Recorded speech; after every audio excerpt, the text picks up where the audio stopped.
In George Gamows' book, 1 to 3 infinity, there is a story of Mr. Topkins who goes to different universe where the velocity of light, which is say 10 to the power 8 meters per second in the planet in our universe, in another universe it could be 30 meters per second. What will happen?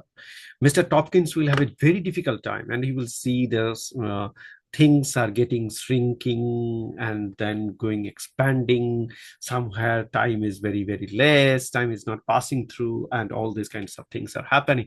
So we hear this beautiful story of Mr. Topkins in Novelar George Gamows' book, very famous book. But in Mahabharata, King Kakudmi's daughter, Revati, he took her for perfect husband, and he went uh, to the universe where Brahma lives, and it's something very unique and beautiful thing happens over there. And if you hear, it is much more shocking and surprising than Mr. Topkins' story we find in George in Gamows' book. Whatever happens over there, first the description, how do you go there? It's a lotus and the spiral of the lotus. So each petals of lotus flower, Hinduism, the symbol of Hinduism is not just Om or swastika, it's also lotus flower. So lotus flower in front, it face to face, you will find it in all the temples. So each petal depicts a universe and the spiral pathway you have to traverse through to go there. And you will find that many Hindu women, even now, they do sankalpa.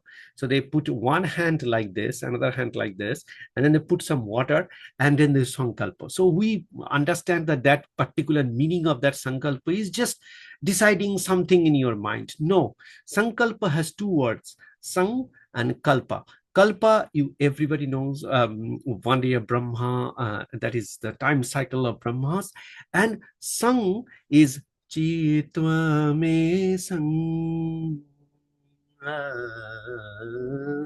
Sangva Chadam Sangvadadham Sango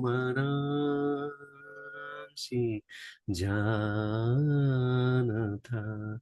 So Sang is resonance. So you have multiple different pathways, but you have to come to a synchronization so that the pathway is complete. So sankalpa is the kalpa is doing a time cycle, and you have to move with your cycle so that it perfectly aligns with a greater cycle. So this beautiful description of sankalpa and how the spiral pathways, you can find it many different literatures. I will tell very briefly about them. The most important part is the journey should be a lotus-like spiral, and you go to the world of Brahma. But what happens is, after going there, they had to wait, because Brahma was performing some cosmic rituals. So Brahma is not, I mean, the gods, Hindu gods they are not in vacation or leave or entertaining. The kind of entertaining stories came in the 18th and 19th century. They had to perform several divine work. For an example, Vishnu, Narayana, Vishnu and Lakshmi and Narayana, they used to play dice, and I explained in the dice episode that that game is always necessary for the statistical probability, for the fundamental elements to come together and construct the universe. So that's why dice was used, and how Shatrajatama and Sarvapalli Radhakrishnan's philosophy, I explained that. So Brahma was also doing all these kind of cosmic rituals, because I also described the different structure of time in Hinduism.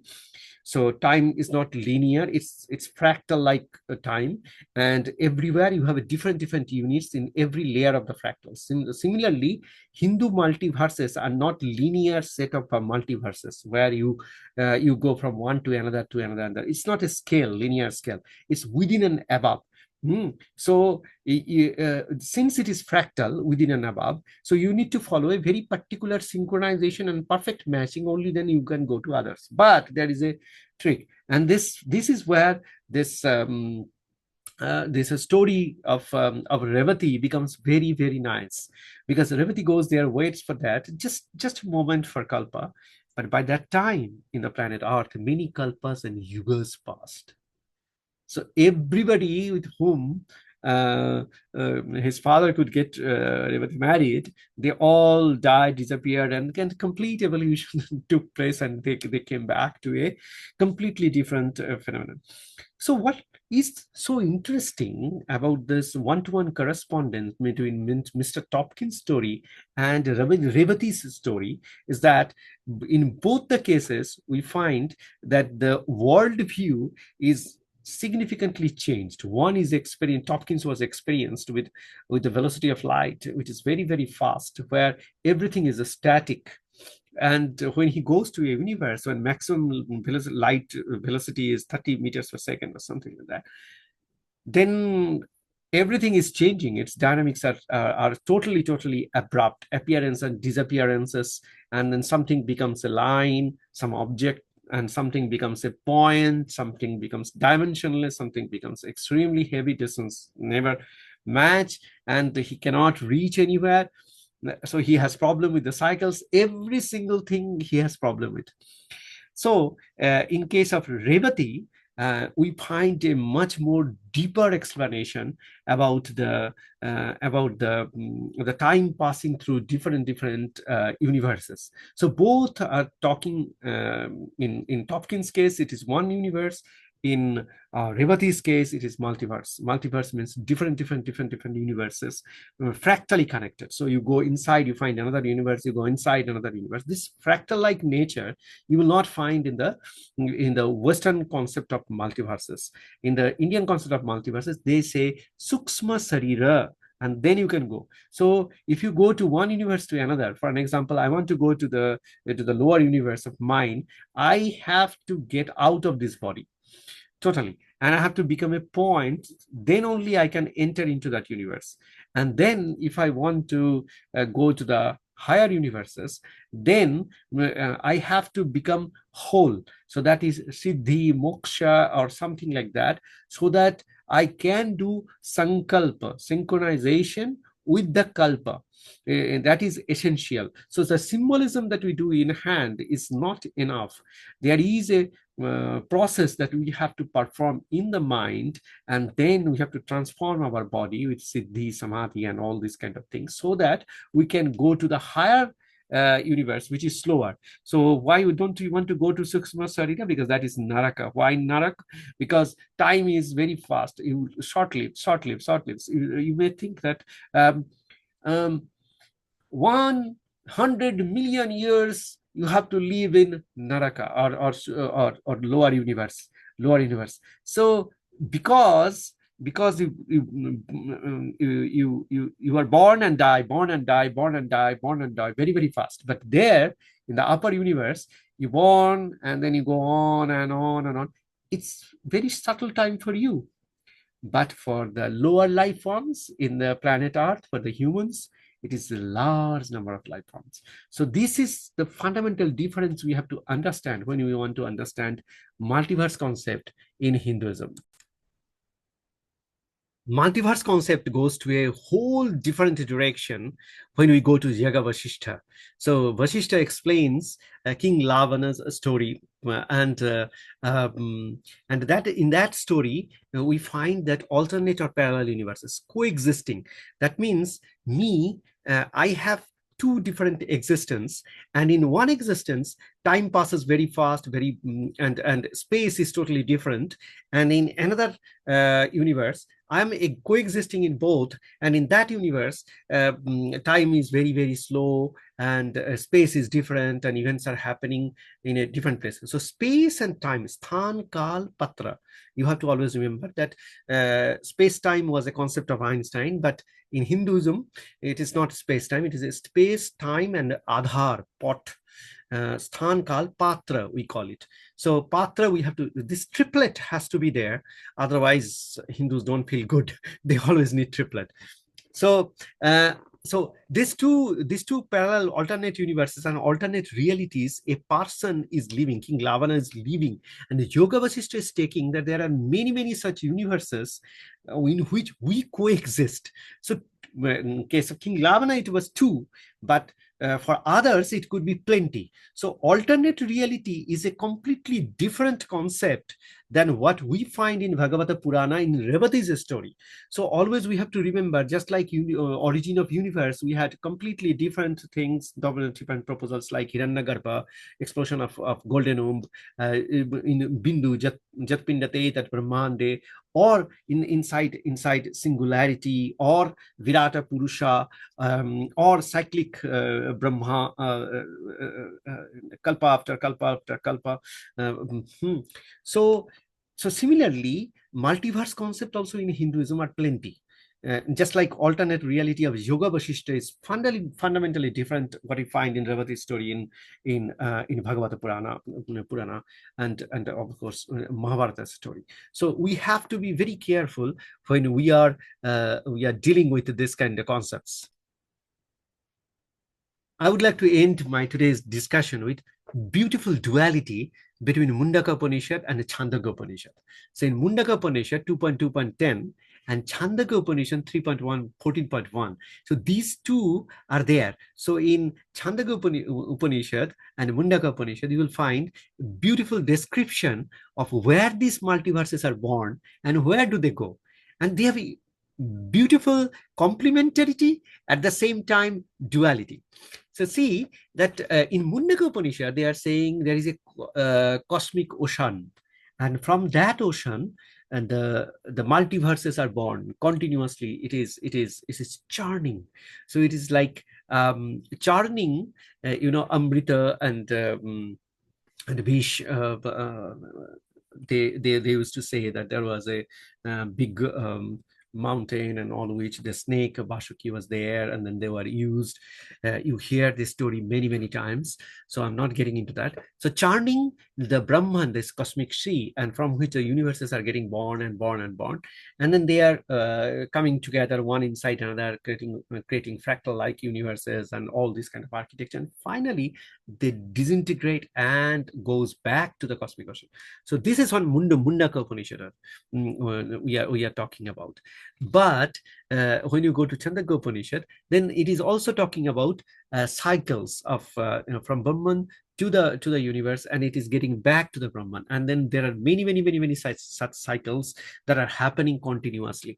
So nobody give a guarantee. So what I aim to today is that why Hindus came up with the concept of multiverses, because they didn't have any choice. Always you will find thousands of years, many literatures were coming, and they were continuously forced to take the concept of multiverses. The reason is the following: they didn't have any other choice. See, Rita, that is the fundamental, 390 times it was used in the Rig Vedas. So that is a fundamental property of the universe. Certain things we never debate in Hinduism. So debate is allowed in Hinduism, but certain things we don't debate. Only 2 to 3 things. One is universe has a fundamental property to come back to the same point, but it cannot. It goes back and forth. So everything should be alive. Even truth and false should be alive. So if everything is alive, coming back and forth, so universe should be alive. So following that particular principle, if universe is alive, going back and forth many times, so who gives the guarantee that in the cosmic ocean, in Brahman, when they are creating, there will be only one? If we want to always, Hindus have another problem. They always make everything undefined, non-existent. So anything they create, again, they create another additional condition to prove that it doesn't exist. Because if it exists, it will not exist. And so they will be together, and only then Hindus feel very good. Okay, it is I created it, and I created a situation that it cannot be created. Then they feel, why, I don't know, but Hindus are, I mean, damn good in doing that, and in the 10,000 years, Hindus never fail to do this. So if the universe created only one, then if it create arbitrary number of times, if something, some situation or context, if it can have arbitrary number of possibilities, then it is singularity. I told you. So If you have arbitrary number of universes that is going back and forth simultaneously, then you are very happy. Okay, so universe doesn't exist, so I'm happy now. So universe has to exist, and that's why it has to non-existence. And everywhere you will find whoever is talking about it, there is a possibility, there is an impossibility. So, and that has to be there. And singularity they have to make. They are not happy with one. They always need arbitrary number of similar coexistence so that they can make it non-existent, and then they are happy. That's why. But King Lavana's part, Yoga Vasishtha, stands apart, because it is saying that when an universe getting created from the churning, so if I combine Yoga Vasishtha with the Mundaka Upanishad and Chandogya Upanishad, these three triangles together, then what happens is, when from the cosmic Brahman, the universe gets created, multiple universe gets created, and we're going back. So there is no difference between Chandogya Upanishad and the Mundaka, Chandogya Upanishad and the Mundaka Upanishad. But you come to Yoga Vasishtha, he's saying that when universes are getting created, then many parallel universes are also created, and that contradictory thing is coexisting. So even one cycle is not one, it is superposition of many. It is not violating the fundamental principle of Hinduism, because you have to make everything non-existent. So if one universe is running through in a cycle, why should be one? It should be arbitrary number. That's why King Lavana had many. So Yoga Vasishtha is explaining Lavana's situation, that different space-time, and the patra is common there, and then the same patra going there, and the different spatiotemporal dynamics are getting played. So this is how this three different Upanishad is talking about multiverses. But this is just a tiny bit of thing of the beautiful scriptures of Hinduism.